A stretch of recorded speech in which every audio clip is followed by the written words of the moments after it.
to know anything about it. Faith stifled another noise, possibly a giggle. I pinched my lips together so I would not smile in response. Aunt Prudence gave my ear a tweak. "Mutton-brained brat! I hope at Moon Hollow you remember to think before you speak." I rubbed my ear. At 18, I ought to be too old for ear tweaking, but Aunt Prudence had other ideas. Moon Hollow, though. That was the home of Aunt Berenice, whom Aunt Prudence rated even more wicked than me. It might be enjoyable to change one set of draughty halls for another, but I could not imagine Aunt Prudence meant to please me. Maybe she meant to punish Aunt Berenice with a visit. "I'm not sure why Moon Hollow would improve me," I said. "Are we going?" "I'm sending you there." I glanced at Faith, who had gone sickly pale, and back at my aunt, my thoughts swirling like the dandelion fluff that must indeed have floated through my head. For how long?" "That is no longer my concern. I have done my duty as well as possible with such an ungrateful, fool-headed wench, and now I wash my hands of you." Like Lady Macbeth trying to rid herself of the spot. My throat tightened, and I swallowed a taste like rotten cider. There was nothing to say. I had outstayed my welcome once again. Aunt Prudence would pass me on as thoughtlessly as a worn-out gown. I could only curtsy, back straight as a spindle, and watch Aunt Prudence bustle out of the room. I sat heavily. I suppose I should have expected that. I said as much to myself as to Faith. No one wanted to keep me around forever. I did not think I had been especially wicked lately, though, and Aunt Prudence rejoiced in both the stipend from my trust and bragging about how good she was to her poor sister's orphan child.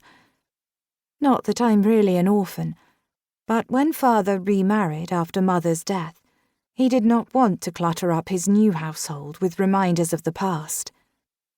He packed me off, still wearing black for my mother, to any of her family who would tolerate me. As it was the year of our Lord, 1634, that meant Aunt Prudence had done so for 3 years, the longest of any relative so far. "Oh, Jael, I'm so sorry." Faith set her needlework aside and embraced me. "I will miss you, dearest." I clung to her, wishing I could carry some of her warmth and goodness with me. "But don't fret yourself over me." "But 'tis my fault." "Oh?" I forced a teasing tone. "Did you ask your mamma to send me away? Or did you teach me to be so disrespectful that she would grow tired of me?" "Of course not. I suppose you should not speak to her in such a way, though you've always been able to make me laugh." "I have played a good fool for you, have I not, my dear?" I said.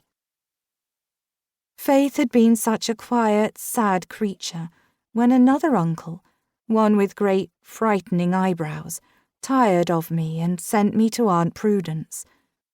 But it had not been hard to make my cousin smile. At least someone in my family had found me tolerable. But now I would lose her too.